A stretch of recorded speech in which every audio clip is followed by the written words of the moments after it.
tunawapongeza kwa upambanaji wao na kuweza kupata pointi 3 zidi ya Singida.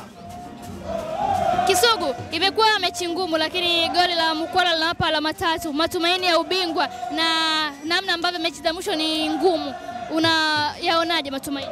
Matumaini ya ubingwa bado yapo na ligi bado ipo, mechi zaidi ya 3. Bado tunaendelea kupambana katika ligi. Nafikiri kila mmoja anajua leo wachezaji wetu ratiba imekuwa ngumu sana kwao.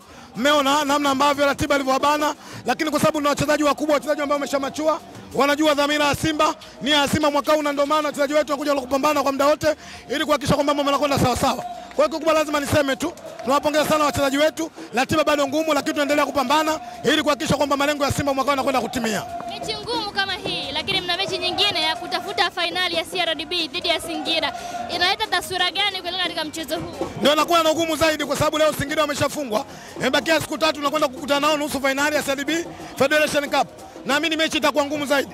Lakini kwa sababu tuna benchi la ufundi ambalo liko makini, wanajua kurotate wachezaji, wanajua namna wachezaji wanachoka, nani aanze, nani asianze. Mimi naamini tutakwenda Singida, tutakwenda kupambana na tutapata ushindi vile vile Singida. Performance ya Dese Mkwala, kila akipata nafasi anaitumia vizuri. Unaizungumziaje? Goli pekee nafasi aliyopata akaitumia. Moja ni wachezaji wazuri Dese Mkwala.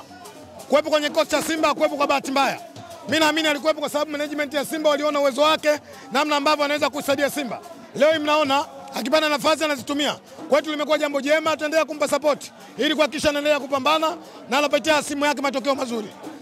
Wale ambao pengine waliamini mchezo huu ni mgumu na hamtaondoka na alama 3, unawapa salamu gani? Wao waendelee kuamini. Mimi naamini waandishi wa habari mlipumzika wiki 2. Kale kamsemo mlikuwa mkisikii. Mimi naamini kuanzia leo mkiwahoji mtasikia kale kamsemo. Wanaosema kwamba wao wafanyaje? Hawachezi. Waendelee kusema. Wao hawachezi, sisi tunacheza. Kikubwa waendelee kutuombea kama jinsi ambavyo walivyoomba. Lakini Waswahili wanasema siku zote dua la kunguru alimpati nani? Alimpati mwewe. Sisi tunaendelea kupambana. Kwa hiyo wao kama wachezi tunaendelea kucheza. Lakini naamini kuanzia leo kale kamsemo mtakokusikia. Maana hapa kimya hapa mlisikia. Kimya walikuwa wasemi. Kuanzia kesho watasema hatuchezi. Mchezi, sisi tunaendelea kucheza. Umeziona sherehe zao wakimsupport Berkane? Sherehe zao zimekuwa ngumu sana. Ni moja ya watu wamefanya vitu vya ajabu sana katika hii dunia.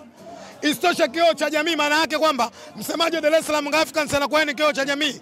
Leo hii wewe kama msemaji unashindwa kupromote jezi za timu yako, unakwenda kupromote jezi za timu nyingine. Hili ni kosa la jinai kwenye timu. Lakini kimsingi wao wenyewe Yanga ndio wameamua kuwa na aina ya watu hao. Sisi hatuna namna ya kuambia. Tunaombelea dua waendelee kufanya sherehe. Shukrani.